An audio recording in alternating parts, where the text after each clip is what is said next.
윤석열 대통령이 내란 우두머리 혐의로 체포됐습니다. 현직 대통령의 체포 헌정사상 처음입니다. 이 자리에 노희범 변호사, 고민지 기자 나와 있습니다. 어서 오세요. 안녕하세요. 안녕하세요. 변호사님, 저희가 그동안 얘기를 참 많이 나눴었는데 오늘 체포가 됐고 공수처에서 지금 조사를 받고 있습니다. 48시간 조사 가능한 거죠? 어떻습니까? 그렇습니다. 체포영장은 48시간 동안 효력이 있고요. 48시간 내에 구속영장을 청구하면 계속적으로 구금 상태는 유지가 됩니다. 그리고 구속영장에 대한 실질심사를 거쳐서 영장이 발부되면 구금 상태가 계속 이어지는 거죠. 그래서 지금 48시간 내에 아마 공수처에서는 구속영장을 청구할 가능성이 매우 높다고 예상이 됩니다. 그러면 이제 구속영장을 청구를 해서 발부가 되면 이제 구속 수사하는 건데 20일입니까? 우선 그 수사 단계에서 그 구속영장이 발부되는 것은 원칙적으로 10일입니다. 그래서 만약에 10일 동안 수사하는데 좀 부족하다 그러면은 구속영장을 연장 신청을 합니다. 1회에 한해서. 그래서 최대 검찰에서 구속을 할 수 있는 기간은 최대 20일입니다. 그런데 지금 공수처의 경우에는 지금 공소권이 없기 때문에 1차적인 수사를 거쳐서 검찰로 사건을 이첩해야 되거든요. 그럼 검찰은 또 사건을 이첩받아서 대통령에 대한 공소를 제기해야 되기 때문에 아마 공수처에서 구속기관을 전부 다 활용할 수는 없을 것 같다라는 생각이 들고요. 그래서 지금 대통령 측이 이제 뭐 수사에 뭐 순순히 응할지 여부는 알 수 없습니다만 이제 진술 거부권을 행사할 가능성도 있기 때문에 지금 체포영장 기간 중에 1차 조사가 이루어지고 구속영장을 청구해서 구속영장을 발부받은 이후에 이제 2차 내지 3차 조사가 이루어질 것으로 보입니다. 그러면은 구속영장이 발부된 10일 동안 안에 공수처에서의 어떤 수사는 어느 정도 마무리가 되지 않을까 싶고요. 그런 다음에 검찰로 사건을 이첩하고 검찰이 사건을 이첩받아서 바로 공소를 제기할 수도 있고 1차적으로 뭐 좀 추가적인 보충 조사가 있을 수도 있다라고 이제 예상은 됩니다. 그러니까 변호사님 말씀하신 것처럼 기소권이 검찰에 있기 때문에 일단 공수처에서 열흘, 검찰에서 열흘 정도 수사를 하고 기소를 하는 수순으로 갈 거다. 예, 네. 그렇게 예상을 하고 네. 있습니다. 예. 지금 뭐 질문지가 200페이지가 넘는다고 해요. 어떤 점을 중점적으로 볼 거라고 보십니까? 지금 가장 중요한 점은 직권남용에 의한 내란 행위죠. 내란 범죄고요. 지금 김용현 전 국방장관이나 뭐 군 경의 수뇌부들이 이미 구속돼서 지금 재판에 회부되지 않았습니까? 그렇죠. 주로 그 부분을 좀 확인하는 과정이라고 보시면 될 것 같습니다. 그리고 김용현 전 장관을 비롯해서 군경의 그 수뇌부들이 기소된 공소장에 보면 대통령이 어떤 내란 범죄의 어떤 지휘자, 통솔자, 뭐 지시를 한 사람, 수괴로서 지금 다 기재가 돼 있다는 거 아니겠습니까? 그리고 실제 그 공소장 내용에도 보면 대통령의 지시에 따라서 뭐 체포라든가 뭐 계엄군을 이동시켜서 국회를 이제 봉쇄했다든가 경찰로 하여금 국회를 봉쇄했다든가 뭐 중앙선거관리위원회를 점거하고 서버를 반출하려고 했다든가 이런 내용들이 전부 다 들어가 있기 때문에 1차적으로는 지금 이미 기소된 사람들의 어떤 공소장의 내용을 다시 한번 확인하는 그런 절차가 됐고요.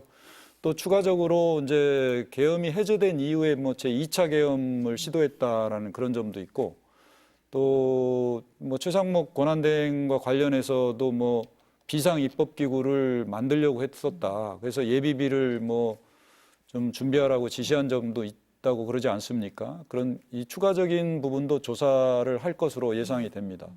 지금 변호사님 말씀하신 것처럼 이미 구속 기소된 피의자들 공소장에 보면 대통령이 더 많이 등장을 한다고는 합니다. 지금 영상 녹화 조사실에서 조사를 받고 있다고 하는데 다 모두 그렇게 거기서 조사를 받습니까? 어떻습니까? 우선 그 영상 녹화실은 그 수사기관이 피의자나 피고인을 조사를 할 때 동영상으로 영상을 녹화를 합니다. 그렇기 때문에 나중에 피의자가 이제 위법 수사를 받았다, 뭐 강압 수사를 받았다, 뭐 이런 거에 대해서 본인이 어떤 증거로 제출할 수 있도록 하기 위해서 영상 녹화 제도를 만든 거거든요. 그렇기 때문에 실무에서는 피의자한테 영상 녹화로 조사를 받겠습니까? 물어보고 영상 녹화로 조사를 받지 않겠다고 하면은 통상적으로는 영상 녹화를 하지 않고 그냥 조사가 이루어집니다. 그래서 영상 녹화를 할 수도 있고 음성만 또 녹화할 수도 있습니다. 그거는 피의자의 동의를 얻어서 하는 것이고요. 그 영상 녹화나 음성 녹화를 하는 이유는 강압 수사나 뭐 위법 수사, 불법 수사가 이루어지지 않도록 인권 보장을 위한 수사의 어떤 절차로서 이루어지기 때문에 그거는 피의자, 즉 여기서는 이제 대통령이나 변호인 측에서 만약에 영상 녹화를 원하지 않으면 그냥 질문하고 답변을 이제 뭐 기재하는 형식의 일반적인 조사 절차가 이루어질 가능성도 있고요.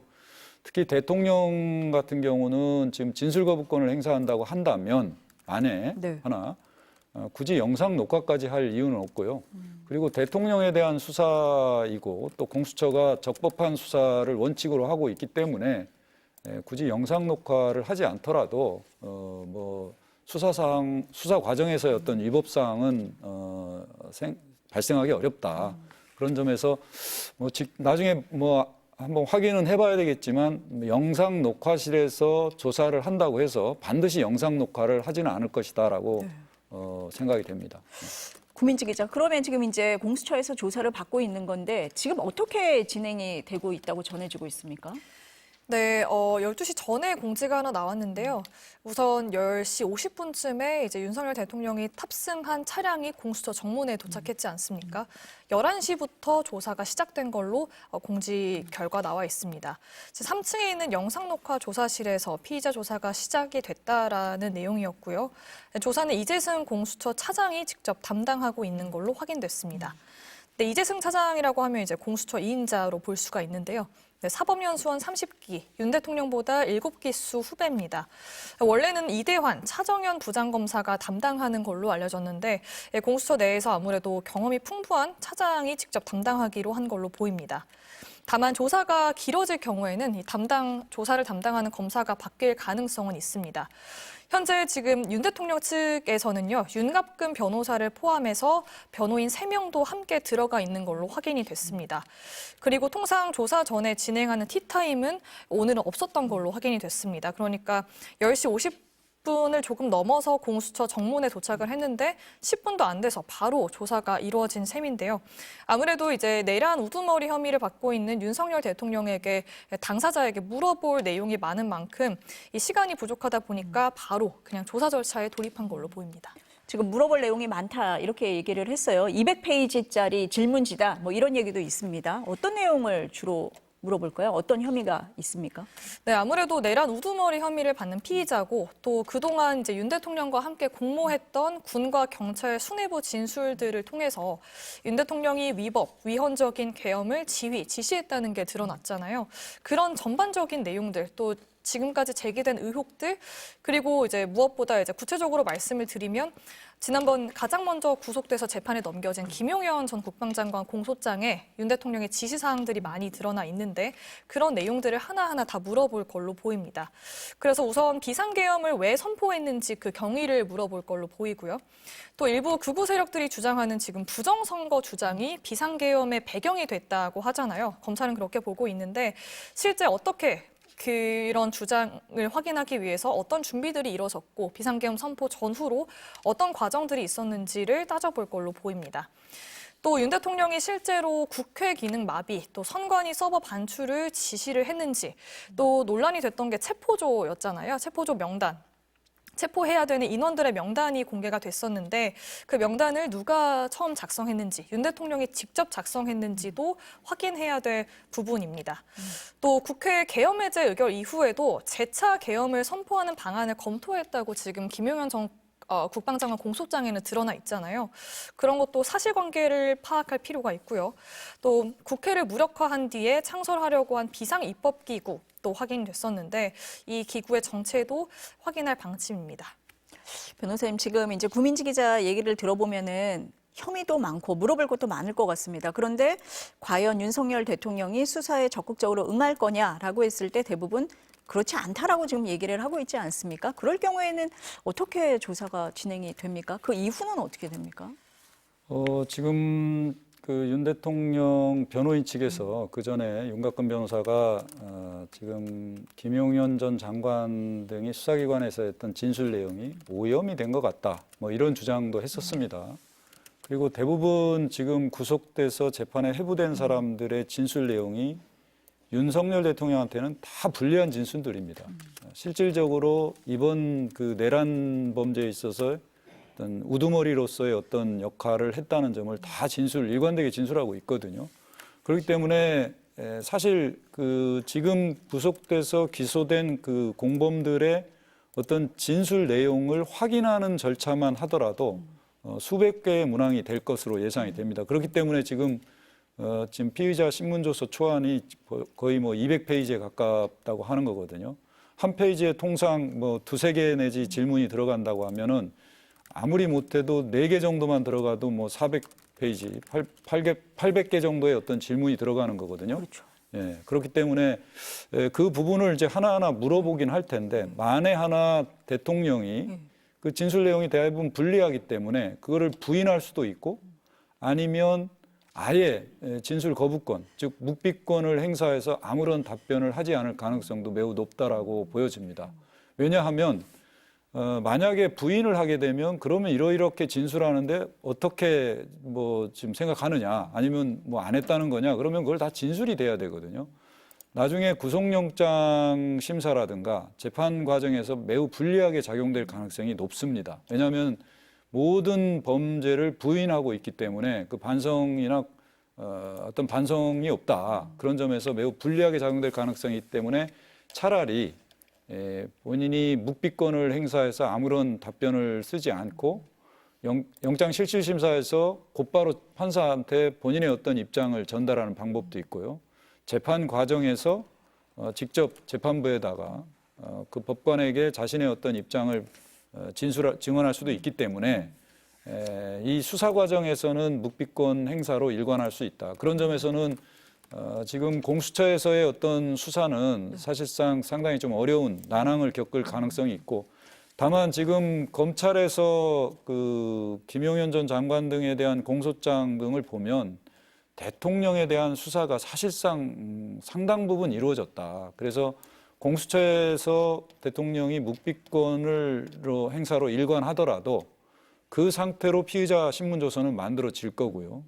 그 상태로 검찰에 그 사건이 넘어가더라도 검찰은 기존에 사실상 내란죄 중요 임무 종사자들에 대한 어떤 공소장과 함께 증거로서 윤석열 대통령을 내란의 우두머리로 공소장을 작성할 수 있고 공소를 제기할 가능성이 매우 높다고 보여집니다. 그러니까 변호사님 말씀하신 것처럼 이제 그 전에 윤곽근 변호사가 얘기를 할 때 구속영장을 청구를 해라. 기소를 하면 재판에서 얘기하겠다 이렇게 주장을 해왔었거든요. 그런 점에 미뤄보면 수사에는 적극적으로 임하지 않고 묵비권을 행사할 가능성이 지금 높다 이렇게 볼 수가 그렇습니다. 있겠네요. 왜냐하면 그 우선 대통령이 누굽니까? 검사 출신 아닙니까? 수사를 많이 해봤고요.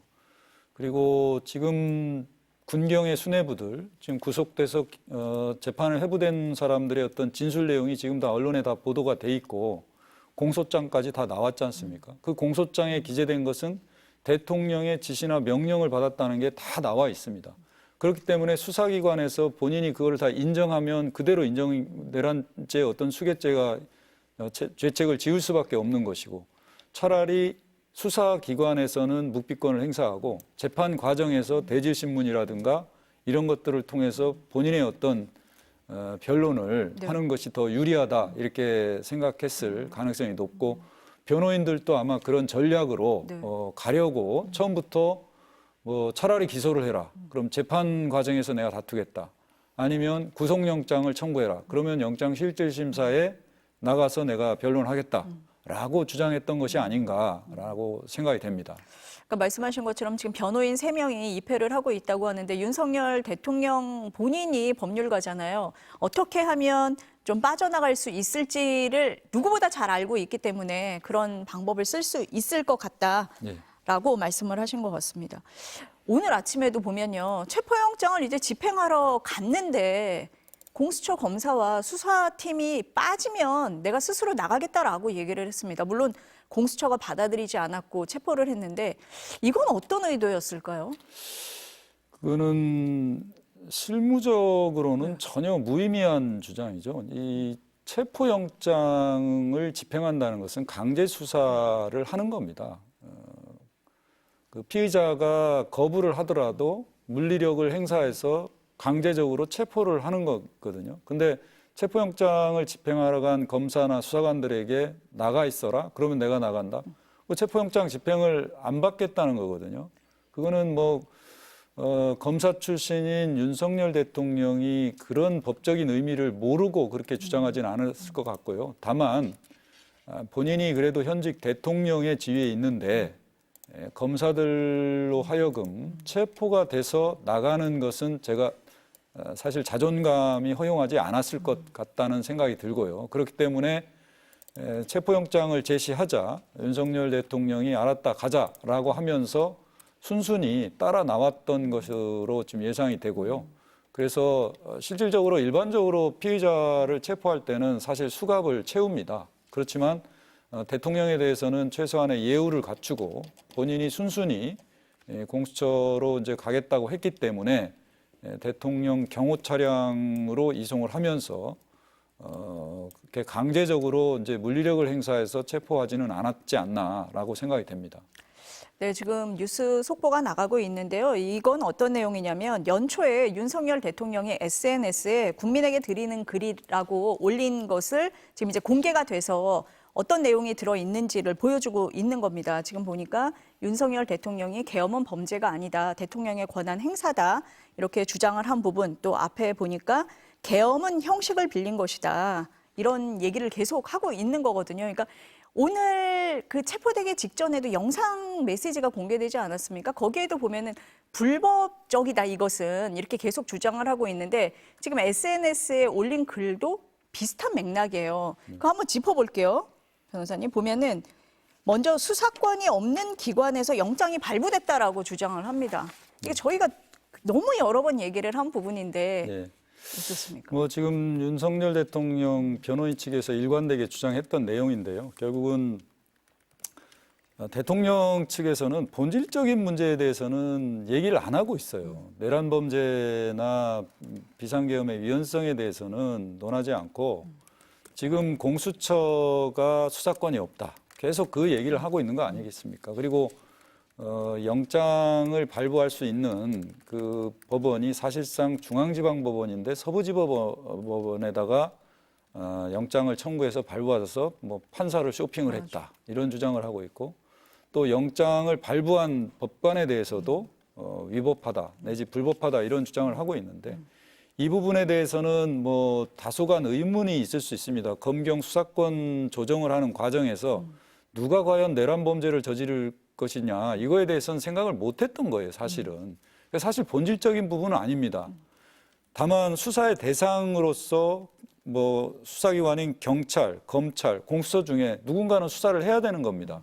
그렇기 때문에 이번에 특히 공수처가 공조수사본부를 구성을 해서 경찰과 같이 수사를 하고 있지 않습니까? 그렇기 때문에 수사권 문제는 해결이 됐다. 그리고 또 법원에서 체포영장을 발부하면서 이 부분에 대해서 대통령 측에서 이의를 제기했음에도 불구하고 두 번씩이나 체포영장이 발부되고 이의 신청도 다 기각되지 않았습니까? 그렇죠. 그래서 이 부분은 다 해소가 됐고 만약에 지금 체포가 됐지 않습니까? 체포적부 심사를 청구하면 됩니다. 그렇기 때문에 막연히 계속 불법이다라고 주장할 것은 아니다라는 거고요. 지금 서부지방법원에 영장을 청구하고 서부지방법원이 영장을 발부한 것도 법에 다 나와 있는 규정입니다. 그래서 지금 윤석열 대통령이나 변호인 측은 사사건건 어떤 하자가 있다라고 계속적으로 어떤 수사 및 그 재판에 대해서 문제를 삼고 있는 것뿐이지 법리적으로는 문제가 없고 이미 다 해결이 됐다. 앞으로 문제가 있으면 이 사법 절차 내에서 본인의 권리구제를 위한 어떤 절차를 진행하면 된다. 그런 점에서 오늘 체포영장이 집행되는 과정에서도 네. 본인이 헌정을 유린하고 헌법 질서를 파괴한 거에 대한 최소한의 어떤 대국민 사과는 없이 오히려 법치가 무너졌다고 주장하면서 불법과 불법이 자행되고 있다. 네. 그 점을 본인이 감수하면서 물리적 충돌을 피하기 위해서 내가 체포에 응했다라는 취지는 정말 어불성설이다. 그리고 적반하장이다라고 지금 말씀을 드리고 싶습니다. 지금 변호사님 말씀하시는 동안 뉴스 속보가 계속 나가고 있는데요. 공수처가 기자들에게 브리핑을 하고 있는 것 같습니다. 네, 지금도 2시 조금 전인 2시 반부터 공수처 관계자가 지금 브리핑을 진행하고 있는데요. 현재도 브리핑이 진행되고 있습니다. 지금까지 나온 내용만 간단히 말씀을 드리면요. 우선 윤 대통령에 대한 오전 조사는 이제 아까 말씀드렸듯이 11시에 시작이 돼서 1시 반에 먼저 마무리가 됐다고 했습니다. 한 2시간 반 정도 조사를 이어간 건데요. 휴식 시간을 조금 가진 뒤에 2차 조사가 이제 2시 40분부터 다시 오후 조사가 예정돼 있다고 했습니다. 지금 2시 35분이니까 5분 후부터 다시 조사에 들어갈 예정이고요. 오전 조사는 이재승 공수처 차장이 담당했다고 말씀을 드렸는데 이 오후부터는 이대환 부장 검사가 진행할 걸로 지금 확인이 됐습니다. 이대환 부장검사 같은 경우에는 1차 체포영장 집행 당시에 이제 저희 취재진 카메라 관저로 진입하는 그런 모습이 포착되기도 했는데요. 사실 공수처가 수사를 하고 있는 최상병 순직 사건 수사 외압 의혹을 담당했던 검사이기도 합니다. 당시에는 당사자인 이제 윤석열 대통령에 대한 조사가 이루어지지 않았는데 이번에는 내란 혐의로 이제 윤 대통령을 직접 조사하게 된 겁니다. 윤 대통령은 3층 영상 녹화 조사실에서 조사를 받았는데요. 녹화는 이루어지지 않은 걸로 확인이 됐습니다. 조사 대상이 거부를 하면 녹화를 할 수 없는데 피의자 측, 그러니까 윤 대통령 측에서 거부한 걸로 확인이 됐고요. 또 진술 역시 오전 조사에서 모든 진술을 거부하고 있는 걸로 확인이 됐습니다. 변호사님 이제 정리를 좀 해볼게요. 지금 보니까 오전 11시부터 시작을 해서 오후 1시 반쯤 조사가 끝났다. 2시간 동안 진행을 했다는 건데 진술을 거부한 걸로 지금 나옵니다. 예상하셨던 대로네요. 묵비권 행사가 본인에게 더 유리하다. 이렇게 봤을까요? 그렇게 판단을 한 것으로 예상이 되고요. 지금까지 윤석열 대통령의 변호인들의 어떤 발언이라든가 이런 거를 보더라도 묵비권 내지 진술거부권을 행사할 가능성이 매우 높다라고 보여졌습니다. 그리고 지금 수사검사가 지금 바뀐 것은 아마 수사검사별로 대통령의 어떤 혐의 사실을 나눠서 지금 역할을 분담해서 아마 질문 사항을 작성했을 가능성도 있다고 보여지고요. 그런데 오늘 대통령이 계속적으로 진술거부권을 행사한다면 결국은 커다란 어떤 수사의 어떤 진전을 가져오지는 않을 것 같습니다. 다만 수사기관으로서 공수처 입장에서는 피의자에 대한 수사를 진행해야 되기 때문에 묵비권을 행사하더라도 그대로 질문을 계속 이어가고 만약에 아무런 답변을 하지 않으면 통상 가로 열고 묵묵부답이라고 이렇게 기재를 합니다. 그러고 나서 최종적으로 조사가 다 끝나면 이제 서명하고 날이 나는 과정을 거치게 됩니다. 네.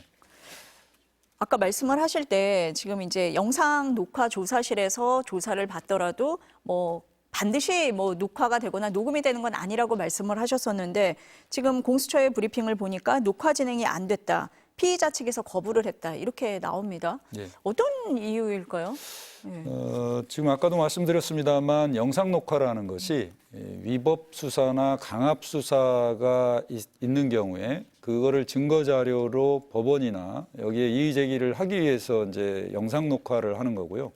영상 녹화 제도는 피의자의 어떤 인권을 보장하기 위한 제도지 수사의 어떤 효율성을 기하기 위한 제도는 아닙니다. 그렇기 때문에 오히려 피의자 측에서 요구를 할 그렇죠. 경우에 영상 녹화를 원하시느냐 아니면 녹음을 원하느냐라고 물어보고 원하지 않는다 그러면은 원하지 않는 상태로 바로 그냥 조사가 이루어집니다. 실무상. 그래서 영상 녹화실이 수사기관에 다 마련이 되어 있기는 합니다만 실질적으로 피의자가 원하지 않아서 영상 녹화나 음성 녹음이 안 된 상태에서 조사가 이루어지는 경우가 상당히 많고요. 영상 녹화를 한다는 것은 그 기록이 남지 않겠습니까? 피의자로서 조사를 받는 것이 상당히 인권적으로는 좀 어떤 개인의 어떤 인권을 침해하는 그런 측면도 있고 개인의 어떤 존중감, 어떤 인권과 영향이 있기 때문에 대다수 피의자들은 영상 녹화를 원하지 않는 경우가 대부분입니다. 그렇기 때문에 이번 대통령도 공수처에서의 어떤 조사에 있어서는 영상 녹화를 원하지 않는다고 해서 영상 녹화로는 지금 이루어지지 않고 있는 것으로 보이고요. 특히 진술거부권을 행사할 경우에는 특별히 영상 녹화를 할 뭐 필요성이나 이유가 거의 없다라고 봅니다. 변호사님이 말씀하신 대로 지금 진행이 되고 있는 것 같습니다. 저희가 지금 공수처의 브리핑을 듣기 전에 묵비권을 행사하기 때문에 영상 녹화가 굳이 필요하겠냐라고 말씀을 하셨었는데 지금 뭐 변호인단이나 윤석열 대통령이나 비슷하게 지금 판단을 하고 있는 것 같습니다. 그럼 이렇게 진술을 거부하는 것이 뭐 구속영장을 청구하는 데 있어서 영향을 줍니까? 어떻습니까? 지금 진술을 계속적으로 거부할 경우에는 구속영장 청구를 했을 경우에 뭐 영장이 발부될 가능성은 좀 높다고 보입니다. 수사에 적극적으로 참여하는 것도 하나의 그 참작 요소가 될 수 있거든요. 왜냐하면은 구속영장을 발부하는 기준은 범죄 성립 여부보다는 증거인멸의 우려, 그다음에 범죄 중대성이 매우 중요한 요인입니다. 그 구속의 필요성과 상당성을 판단할 때, 그런데 수사기관에서의 어떤 수사에 전혀 뭐 협조하지 않는다. 물론 진술 거부권은 헌법상의 피의자에 대한 권리이기는 합니다. 그렇지만 수사에 전혀 응하지 않는 거 아니겠습니까? 일부에 대해서만 진술 거부권을 행사하는 것도 아니고 전체적으로 진술 거부권을 행사하고 있기 때문에 구속영장을 심사하는 법관의 입장에서는 대통령이 전체적으로 범죄 혐의 사실을 부인하고 있다라고 판단할 가능성이 있고요. 심리적으로는. 물론 진술 거부권을 행사한 그 자체로 불이익을 주는 것은 아니지만 영장 발부 여부를 심사하는 법관의 입장에서는 증거인멸의 우려가 있다고 볼 가능성이 있다. 그리고 이 내란 범죄는 형법에서 가장 중한 범죄입니다. 국헌을 문란하게 하고 헌정 질서를 파괴하는 범죄라서 대부분 중대한 범죄로서 구속영장이 발부되는 경우가 많고요. 실질적으로 중요임무 종사자들 10명에 대해서 전부 다 영장이 발부되지 않았습니까? 그렇죠. 그런 점에서 대통령은 내란 범죄에 더군다나 죄책이 더 높은 우두머리로서의 어떤 혐의를 받고 있기 때문에 대통령에 대해서 구속영장이 기각되기는 쉽지 않은 상황이다라고 보여집니다. 구속영장을 청구를 할 것이고 발부될 가능성이 지금으로선 상당히 높다라고 보시는 것 같습니다. 지금 뉴스 속보가 계속 나오는 걸 보니까 공수처에서 계속해서 기자들에게 설명을 하고 있는 것 같아요. 네, 맞습니다. 계속 브리핑이 진행이 되고 있고요. 또 새롭게 들어온 내용을 설명드리면요. 먼저 이제 구금 장소로 구금 장소가 서울구치소라고 알려졌었는데요. 이제 공수처 브리핑에서 공수처 관계자가 서울구치소가 맞다라고 다시 한번 확인을 해줬습니다. 그게 영장에 적시돼 있기 때문에 그 구금 장소를 변경할 수 없다고 했고요. 지금 48시간 동안 고강도 조사를 진행한 뒤에 그 구속영장을 청구할 거다라는 관측이 좀 우세한데요. 그러면 또 어떤 법원에서 이번에 구속영장을 청구를 할까가 또 관심이잖아요. 사실 윤 대통령 측 변호인단은 중앙지법이 아닌 서울 서부지법에서 이 체포영장을 발부한 걸 두고도 문제를 삼아왔습니다. 이런 내용으로 이제 법원에 이의 신청도 했는데 사실 이 문제는 이미 해결된 부분이죠. 영장을 서울 서부지법에 청구한 것도 이 관저가 있는 서울 용산구가 서부지법 관할이니까 문제가 없다고 이미 법원이 판단을 했습니다. 이번 구속영장을 청구하게 되면 이번 구속영장 청구 같은 경우에도 통상 체포영장을 받은 법원에 청구한다고 이제 공수처 관계자가 말을 했거든요. 그렇기 때문에 구속영장을 청구한다고 하면 이 역시 서울 서부지법에 청구하지 않을까라는 관측이 나오고요. 구속영장이 만약에 발부가 된다고 하면 아까 말씀하셨듯이 최장 1회 연장을 해서 최장 20일 동안 피의자를 구금한 상태에서 조사를 할 수가 있습니다. 다만 이제 공수처에 대통령 기소권이 없기 때문에 구속기한이 만료되기 전에 검찰로 사건을 넘겨야 하는데요. 그렇게 된다면 이제 구속영장 그 기간을 검찰이랑 열흘씩 나눠서 진행을 할 거냐라고 질문이 나왔는데 현재로선 그렇지만 향후 상황에 따라선 바뀔 수 있다라는 답변이 들어왔고요. 또 조금 전 그 체포영장 집행 과정에 대한 질문도 있었습니다. 다만 이제 9시에 했던 1차 공수처 관계자 브리핑 때처럼 이제 이번 2차 체포영장 집행 과정에서는 특별한 물리적 충돌이 없었다고 했습니다. 네, 지금 윤석열 대통령 측의 석동현 변호사가 브리핑을 하고 있습니다. 들어보시겠습니다. 먼저 첫 번째로 대통령 입장에서 오늘 공수처의 대통령 수사가 합법이 아니라고 보면서도 출석을 결단하게 된 경위는 공수처에서 체포영장의 집행 형식을 갖추기는 했습니다마는 결국은 오늘 오전 중 대통령께서 이미 출석하겠다고 하는 결단을 해서 공수처 측과 충돌 없이 진행이 되었다는 점 말씀드립니다. 공수처는 새벽 4시경부터 불법 부당한 영장으로 관저에 진입을 했고 진입 과정에서 대통령께서는 시민들 일부가 다쳤다는 소식을 듣고 시민들의 안전을 걱정을 했고 또한 젊은 경호처 직원들이 대통령의 경호 임무에 충실하고자 하는 의지가 결연했으므로 경찰과 충돌할 경우 만약에라도 심각한 불상사가 생길 수 있다는 우려에서 그러한 사태만은 막아야 한다는 판단에서 비록 공수처의 수사나 체포 시도가 명백히 불법이라고 생각하지만 부득이 이미 출석하는 문제를 협의토록 변호인단에게 요청을 해서 공수처와 협의를 하게 된 것입니다.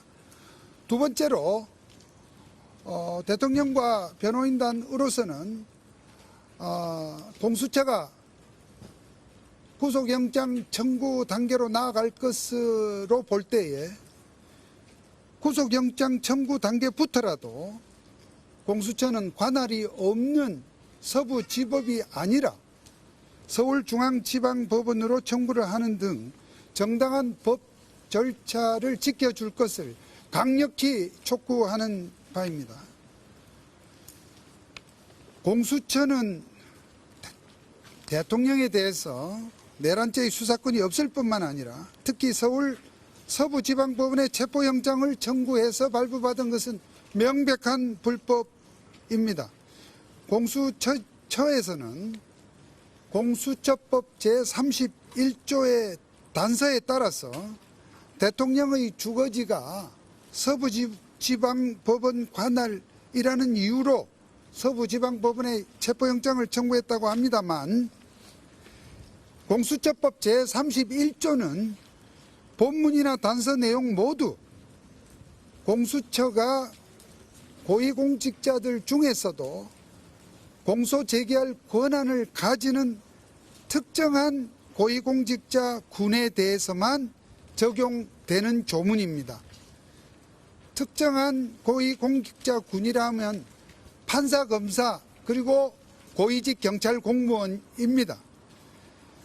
제31조는 그러한 사람들에 한해 적용되는 조문이기 때문에 공수처가 공소 제기할 권한이 없는 현직 대통령의 사건은 제31조가 애당초 적용될 수 없는 조항이라는 것이 변호인단과 절대 다수의 법조인들의 판단입니다.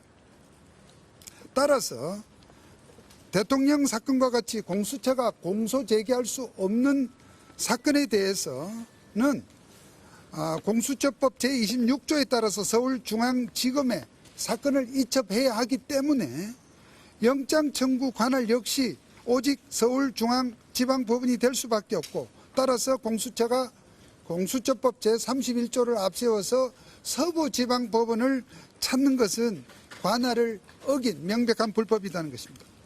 세 번째로 공수처와 경찰이 이번 체포영장 청구와 발부 또 집행 과정에서 자행한 불법 행위는 반드시 책임을 물어야 할 것입니다.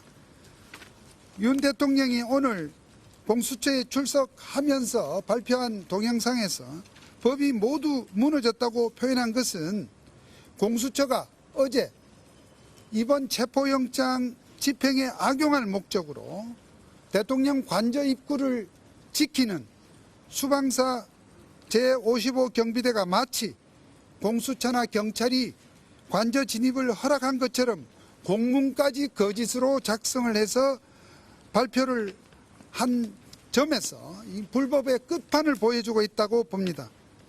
이 공문이 거짓 공문이 만들어진 배경과 집행 과정에서 있었던 일은 유인물을 참조해 주시기 바랍니다. 요컨대 공수처와 경찰의 그 같은 행위는 공문서 위조 및 동행사, 직권남용 권리행사 방해죄에 해당되므로 변호인단은 그 문제와 또 오늘 관저 침입 과정에서 시민들에게 행한 폭력 행위에 대해서도 지휘부 고발 등 소정의 책임을 물을 작정입니다. 마지막으로 대통령과 변호인단의 각오를 말씀드리겠습니다. 공수처의 불법 부당한 신체 구속에도 대통령과 변호인단은 좌절하지 않고 탄핵 심판에서 대한민국이 현재 처한 망국적인 국가 비상 상황을 충분히 알리고 탄핵 소추의 부당함을 밝혀서 반드시 기각 결정을 받아낼 것입니다. 끝으로 우리 국민과 750만 재외동포가 지금 대한민국 법치주의가 붕괴하는 현실을 목도하게 된 것에 대해서 너무나 가슴이 아프고 이것이 바로 비상위기의 현실이라는 점을 개탄스럽게 생각합니다. 윤 대통령은 절대 무너지지 않고 또 국민 여러분들께서 모두 대통령의 국민 변호인이 되어 종북 주사파와 반국가 세력에 맞서서 대한민국의 자유민주주의 및 법치주의를 바로 세우는 일에 함께 주신다면 정말 함께 싸우겠다는 마음입니다. 이상으로 입장문을 발표했고요. 질문 받겠습니다. 페이스북에 자진 출석 말씀하시면서 공수처랑 경찰 철수 요청하셨는데 이거 윤 대통령 뜻이었을까요? 윤 대통령과 변호인들이 항상 협의해서 정하는 것입니다. 1차 집행 때랑 달리 이제 경호처 직원들 집행 저지 없었는데 경호처 내부적으로도 윤 대통령 체포돼야 한다는 공감대 있었던 거 아닌가요? 전혀 그렇지 않습니다. 오히려 경호처 직원들은 경찰과 공수처의 무리한 폭력적인 관저 난입과 집행에 대해서 체포 집행을 그냥 좌시하지 않겠다는 결연한 의지가 있었고 경호처에 젊은 직원들이 많습니다. 그래서 대통령께서는 그러한 경호처의 결연한 태도로 인해서 경찰과의 충돌이 나면 무슨 일이 일어날지도 모르겠다는 그런 점을 매우 심려하시고 대통령이 출석하기로 그렇게 생각을 바꾸신 것으로 알고 있습니다. 그 헌재 제출한 2차 답변서에 군 병력 유리창 깬 것이 행군한 군중에 의해 발생할 유혈 상황 막기 위함이라고 피력하신 거 맞으실까요?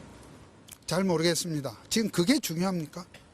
잘 모르겠습니다. 그 부분. 그 같은 답변서에 이제 포고령 1호에 대해서 잘못 베낀 거다 표현 미숙했다고 작성했는데 그러면 포고령의 정치활동 금지 등 내용에 문제 있었다는 거 인정하신 거 아닌가요?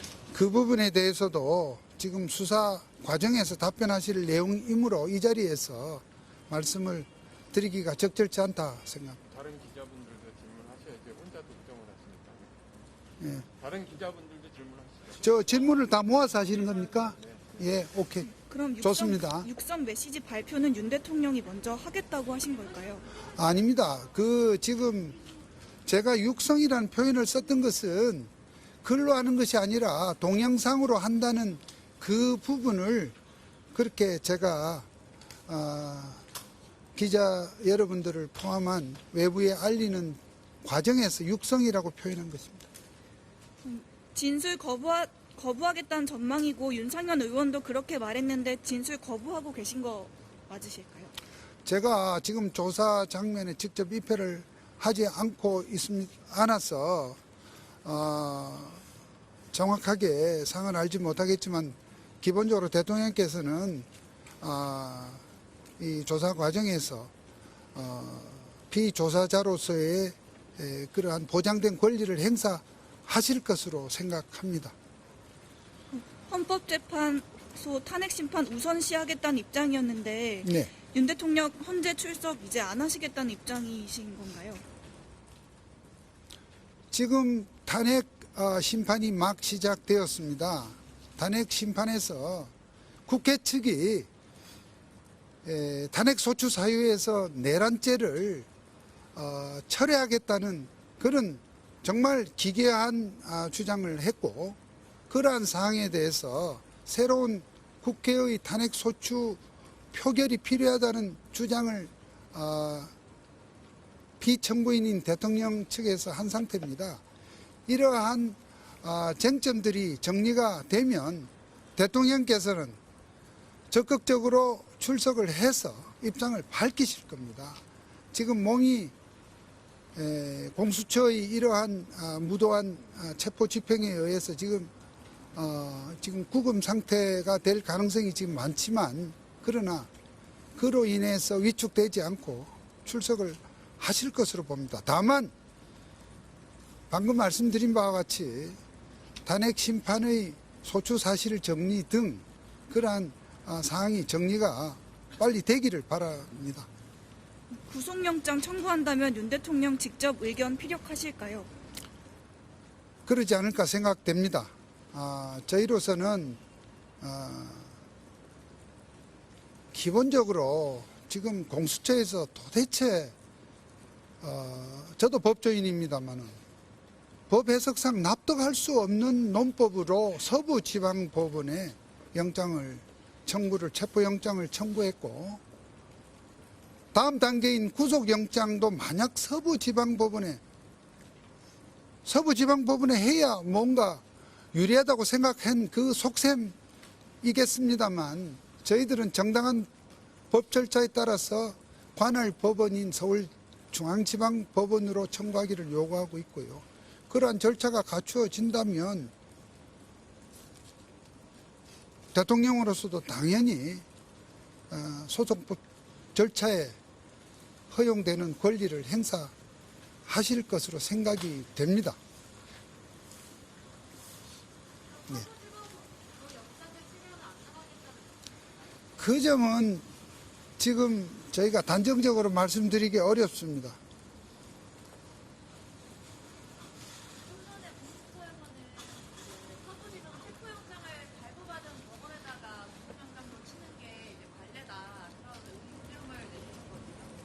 공수처는 지종일관 그러한 셈법을 할 것으로 생각을 합니다.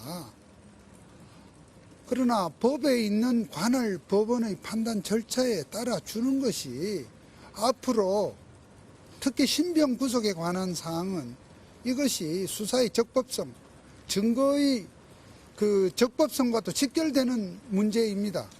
공수처는 수사만 할 수 있고 결국 기소하는, 즉 공소를 제기하는 권한과 책무는 지금 서울중앙지방검찰청 검사의 권한과 책무가 되는데요.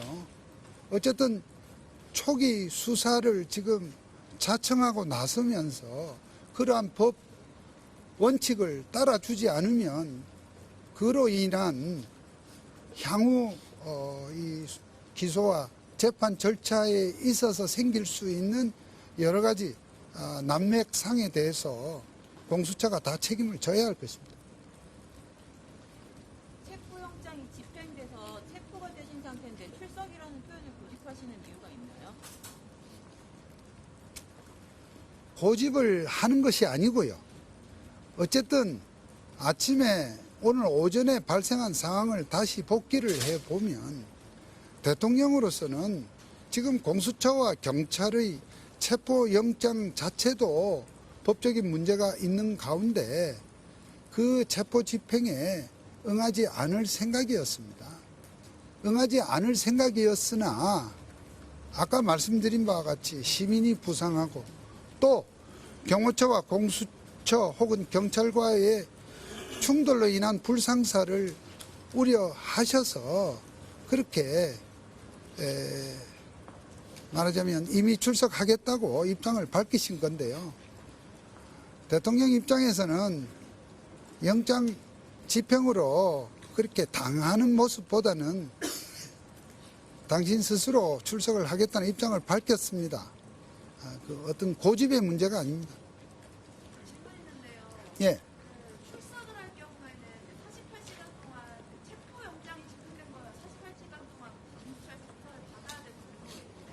네. 출석인 경우에는 48시간 동안 요즘에는 야간 근무가 안 되기 때문에 그게 안 되잖아요. 그래서 출석이라고 주장을 하시는지 체포영장 집행이라고 주장을 하시는지 그 부분에 대해서 48시간 정도도 부당하다고 보시는지. 그런데 지금 현재 입장에서는 어쨌든 대통령 입장에서는 이미 출석을 주장하셨으나 그럼 영장이 집행 공수처에서 제가 답이 끝나지 않았습니다. 공수처에서 체포 집행의 외관을 갖춘 것으로 알고 있습니다. 그렇기 때문에 48시간 내에 구속영장을 청구하거나 아니면 석방을 해야 되는 단계로 이미 갔습니다. 그런 점에서 방금 한 질문은 뭐 특별한 답변의 실익이 없다고 생각합니다.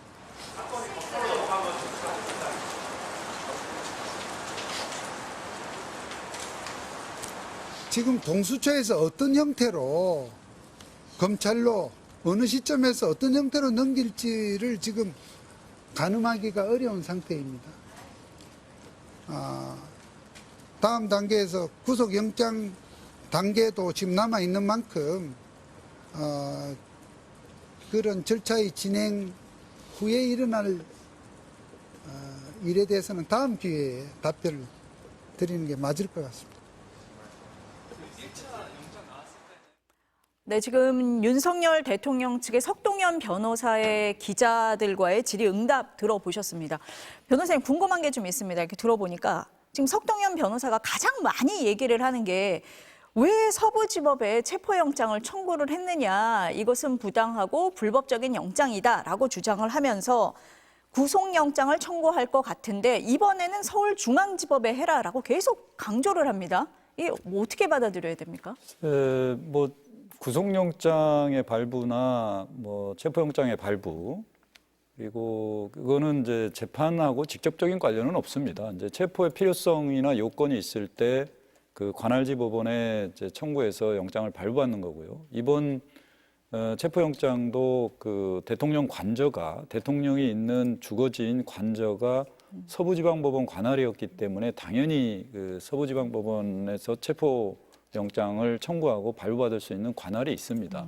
그럼에도 불구하고 대통령 측에서는 계속 그것뿐만 아니라 뭐 다른 것도 좀 트집을 잡고 있는데요. 네. 체포영장이 발부됐다는 것은 관할이 있다는 것을 법관이 인정을 한 거거든요. 그렇다면은 지금 그런 주장을 할 게 아니고 체포적부 심사를 청구하면 됩니다. 지금 그런 법적 절차를 이용하면 된다는 것이고요. 그리고 법원에서 2차례, 이의 신청까지 3차례 각각 다른 판사가 관할이 있다는 것을 사실상 인정을 했기 때문에 적법하게 영장이 발부됐다는 걸 인정하는데, 다만 지금 공수처의 입장에서도 체포영장은 서부지법을 통해서 영장을 발부받았지만 원칙적으로는 체포영장을 청구한 법원에 구속영장도 청구하는 게 일반적인 예입니다. 그렇기 때문에 공수처에서는 아마 원칙만 얘기했고, 현실적으로는 이제 검찰이 공소 제기를 하는 경우에는 서울중앙지법이 되기 때문에 공수처에서는 아마 정해진 것은 아직 없다라고 하면서 아마 서울중앙지법에 구속영장을 청구할 가능성도 좀 열어두고는 있는 것 같습니다. 그렇지만 이 구속영장 청구와 공소를 제기하는 재판의 관할하고는 전혀 관련이 없다. 그렇기 때문에 지금 공수처에서 서부지법에 구속영장을 청구하든 중앙지법에 영장을 청구하든 관련은 없다라는 겁니다. 그래서 왜 자꾸 윤 대통령 변호인 석동현 변호사가 계속 이 부분을 얘기하는 거냐면, 윤 대통령 변호인단 측은 지금 뭐 수사권도 없다, 뭐 영장 발부 권한도 없고, 영장 청구 권한도 없고, 뭐 체포영장의 집행도 다 불법이고, 이런 일련의 어떤 모든 게 다 불법이다라는 것을 더 강조하기 위해서 계속적으로 그런 주장을 하고 있는 것으로 보여집니다, 저는. 예. 아니, 말씀하신 대로 그 불법적인 면을 지금 계속 얘기를 하는데 그 중에 하나가 또 오늘도 또 얘기를 한 게 공수처는 대통령에 대해서는 공소 제기 권한이 없다라고 계속 주장을 합니다. 예. 이 부분도. 예, 그건 공수처법에 네. 대통령에 대한 그 기소 권한을 공수처에게 주지 않고 검찰에 공소 제기권을 줬습니다. 그거는 공수처도 고위직 공무원에 대한 수사를 전담하면서 나름대로의 어떤 권력기관화 되는 것을 방지하기 위해서 대통령에 대해서는 수사는 하되 공소 제기는 검찰이 할 수 있도록 이게 권력을 분립해 놓은 거죠. 그런 차원에서 현재 공수처는 대통령에 대한 수사는 할 수 있지만 공소 제기권은 없다. 그 점은 분명합니다. 그래서 뭐 검찰에서 기소를 하게 되는 건데 이런 얘기를 계속하는 게 공수처가 수사를 하는 게 부당하고 불법이다라는 걸 강조하려는 의도다. 이렇게 봐야겠네요. 그렇습니다. 네. 결국 그건 거고요. 지금 공소권이 없다고 해서 수사권이 없는 건 아니지 않습니까? 그렇죠. 명백히 법원에서 체포영장을 발부하면서 여러 차례 공수처의 어떤 수사 권한을 인정을 했고 체포영장에 대한 이의 신청에 대해서는 해당 법관이 수사권이 분명히 있다. 직권남용과 관련한 범죄로서 내란 범죄에 대한 수사권이 있는 것으로 볼 수 있다라고 분명히 판단을 했습니다. 그리고 이거는 앞으로 구속영장의 어떤 심사라든가 공소제기 과정에서도 충분히 대통령 측에서는 다툴 수 있는 부분이기 때문에 그 과정에서 다투면 되는 것이다. 처음부터 이것이 뭐 위법하다, 문제 있다는 이유로 사법 절차 제도 자체를 부정하고 따르지 않는 것 자체가 우리가 헌법과 법률이 예정하고 있는 어떤 국가의 어떤 사법 체계를 부정하는 아주 매우 잘못된 시그널이다라고 봅니다. 변호사님 말씀대로 법치주의 훼손이죠. 네, 두 분 말씀은 여기까지 듣겠습니다. 감사합니다.